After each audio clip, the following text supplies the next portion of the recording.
Hello guys, in this video I am going to show you how to set the warning type for general warnings in the IGO Navigation application. But first I just want to mention, don't forget to subscribe to my channel, because at 10,000 subscribers I am going to show you my whole YouTube revenue statistics and growth strategy, as well as how to make money online. Let's jump into it.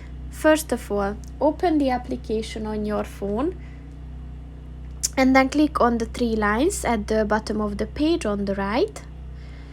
And then if you scroll down, click on the settings button and then click on the warnings button and then click on the road signs button.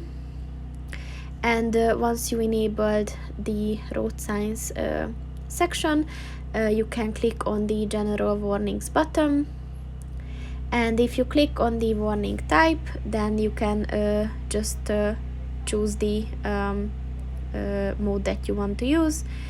And that's pretty much it for this video, guys. See you in the next one. Goodbye.